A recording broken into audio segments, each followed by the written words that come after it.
નમસ્તે મિત્રો, તો આજના વિડીયોમાં આપણે શીખવાનું છે આંગણવાડીમાં ઓનલાઈન ફોર્મ કઈ રીતે એપ્લાય કરવું અને શું ડોક્યુમેન્ટની જરૂર પડે એ પણ આપણે જાતે મોબાઈલ ફોનથી. તો બન્યા રહેજો વિડીયોમાં. સ્વાગત છે તમારું ચેનલ ડિજિટલ એક્ટિવ ગુજરાતમાં. તો સૌપ્રથમ તમારે આવી જવાનું છે ગૂગલ ક્રોમ બ્રાઉઝરમાં. ત્યાં તમારે સર્ચ ઉપર ટેપ કરી અને સર્ચ કરવાનું રહેશે EHRMH ગુજરાત સર્ચ કરી દેવાનું છે તમારે. ત્યાર પછી વેબસાઇટ આ રીતની ખુલી જશે. ત્યાર પછી તમારે સૌપ્રથમ વેબસાઇટ ઉપર ટેપ કરશો એટલે આ રીતની વેબસાઇટ ખુલી જશે અને તમારે સાઈડમાં ત્રિપલ લાઇન ઉપર ટેપ કરી અને રિક્વાયરમેન્ટ ઉપર ટેપ કરવાનું છે. ત્યાર પછી એપ્લાય ઉપર ટેપ કરવાનું છે. ત્યાર પછી આ રીતનો ઇન્ટરફેસ ખુલી જશે.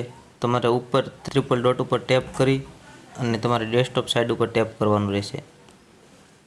ત્યાર પછી આ રીતનો વેબસાઇટનું પેજ ખુલી જશે. ત્યાર પછી તમારે તમારું ડિસ્ટ્રિક્ટ સિલેક્ટ કરવાનું રહેશે. એના સામે તમારે સૂચનાઓ અને જાહેરાતો અને અગત્યની વિગતો વાંચી લેવાની છે. ત્યાર પછી તમારે જે ડિસ્ટ્રિક્ટ હોય એના સામે સ્વઘોષણા છે એના ઉપર ટેપ કરી અને એને ડાઉનલોડ કરી લેવાનું છે. એટલે આ રીતની PDF ખુલી જશે. આ 3 પેજમાં PDF છે. તો તમારે પહેલાં આની સૌપ્રથમ પ્રિન્ટ કઢાવી લેવાની છે અને ત્યાર પછી તમારે ત્રીજા પેજમાં તમારે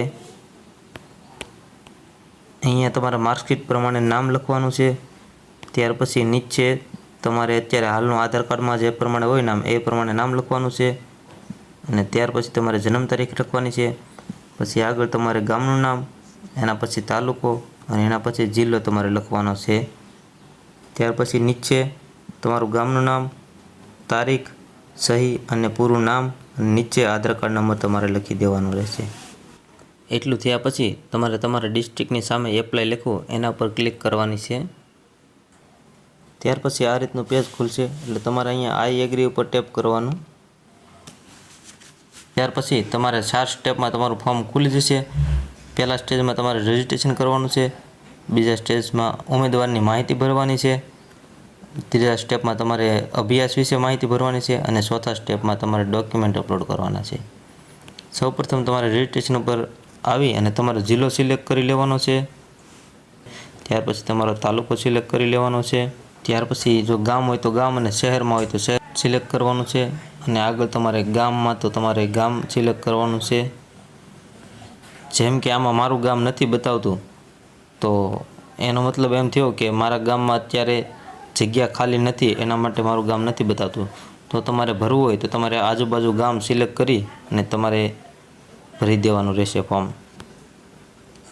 ત્યાર પછી તમારે આંગણવાડી સિલેક્ટ કરવાની છે, સિલેક્ટ કરી લેવાનું છે. ત્યાર પછી ઉમેદવારનું નામ તમારે અંગ્રેજીમાં લખવાનું છે. સૌપ્રથમ પહેલાં તમારું નામ લખવાનું છે, ત્યાર પછી ફાધરનું નેમ અને ત્યાર પછી અટક લખવાની છે. ત્યાર પછી અહીંયા ગુજરાતીમાં પણ એ જ રીતે તમારું નામ, ફાધરનું નામ અને અટક લખી નાખવાની રહેશે. ત્યાર પછી તમારે જાતિ સિલેક્ટ કરવાની રહેશે, સ્ત્રી અથવા પુરુષ.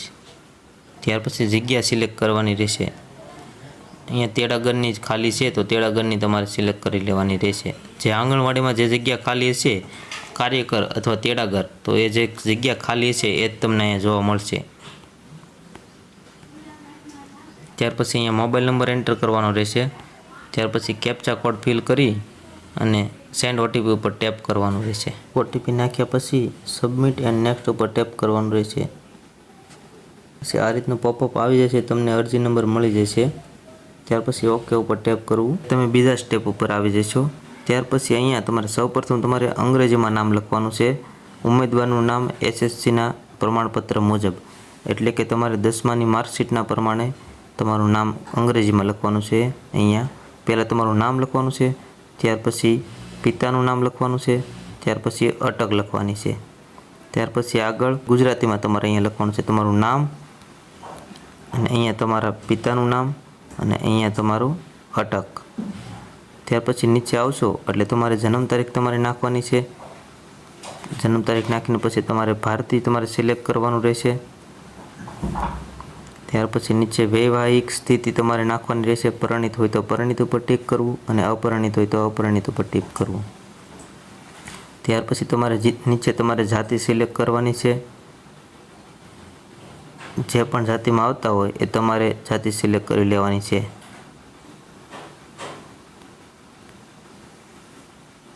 જો જો એસસીબીસી હોય તો તમારે એસસીબીસી સિલેક્ટ કરી અને તમારે જાતિના દાખલાનો નંબર, તમારે અરજી નંબર અહીંયા નાખવાનો છે અને ઇસ્યુની ડેટ જ્યારે તમે કઢાવ્યું હોય એની તારીખ નાખવાની છે. ત્યાર પછી નીચે આવશો એટલે તમારે અહીંયા જિલ્લો સિલેક્ટ કરેલો છે, તાલુકો સિલેક્ટ કરેલો છે, તમારે ગામ સિલેક્ટ કરવાનું રહેશે. ત્યાર પછી તમારો પિનકોડ નંબર નાખવાનો રહેશે.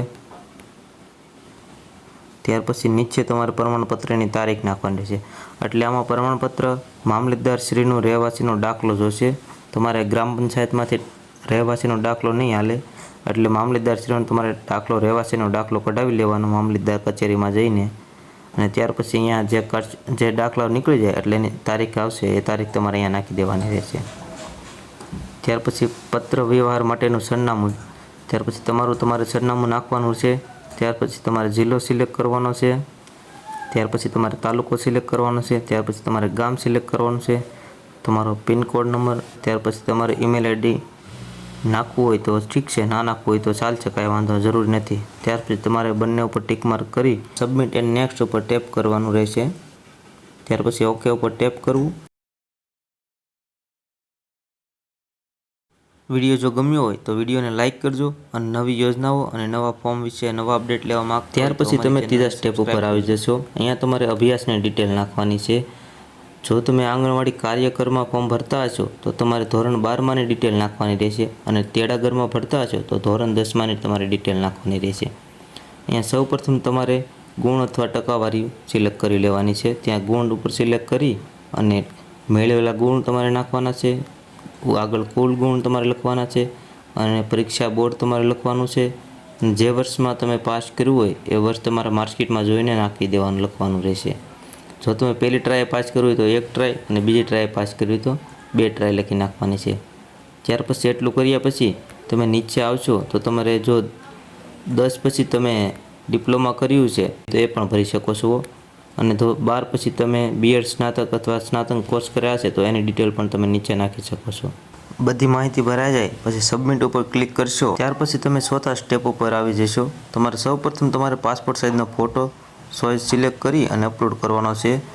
એ પણ જેપીજી ફોર્મેટમાં અને 5 સેમી લંબાઈ અને 3.6 સેમી પહોળાઈ હોવું જોઈએ અને 15 KB સાઇઝ હોવી જોઈએ. અહીંયા સિલેક્ટ કરી અને અપલોડ કરી દેવાનો રહેશે. પછી નીચે ડોક્યુમેન્ટ અપલોડ કરવાના છે. ડોક્યુમેન્ટ કલર સ્કેન PDF ફોર્મેટમાં અપલોડ કરવાના છે ભાઈ, અને 2 MBથી નાની સાઇઝમાં. સૌપ્રથમ સ્વઘોષણાપત્રક છે અપલોડ કરવાનું. બીજું છે જન્મ તારીખનો દાખલો અથવા શાળા છોડવાનું પ્રમાણપત્ર અથવા ધોરણ 10નું ક્રેડિટ સર્ટિફિકેટ. એના પછી નીચે છે મામલતદારનો રહેણાંકનો પુરાવો અને નીચે છે જાતિનો દાખલો અને નીચે છે 10માની માર્કશીટ. અપલોડ કર્યા બાદ તમે જોઈ પણ શકો છો. વ્યૂ ઉપર ટેપ કરશો એટલે તમને દેખાશે. ત્યાર પછી તમારે ડ્રાફ્ટ એપ્લિકેશન ઉપર ક્લિક કરવાની છે એટલે તમને ફોર્મ ખુલી જશે. તમારે ચેક કરી લેવાનું છે વ્યવસ્થિત ફોર્મ છે, પછી ફાઇનલ સબમિટ આપવાનું છે. ફાઇનલ સબમિટ આપ્યા પછી તમે કોઈ પણ જાતનો સુધારો વધારો કરી શકશો નહીં, એટલે પહેલાં ચેક કરી લેવું જરૂરી છે. ત્યાર પછી તમારે કન્ફર્મ અને સબમિટ ઉપર ક્લિક કરવાની છે. ત્યાર પછી તમારે મોબાઈલ નંબરમાં OTP આવશે અને OTP નાખી અને ફાઇનલ સબમિટ દઈ દેવાનું રહેશે. ફોર્મ ભર્યું એની પ્રિન્ટ કાઢવા માટે સાઈડમાં 1 મિનિટનો વિડીયો આપેલો છે તો જોવાનું ભૂલતા નહીં.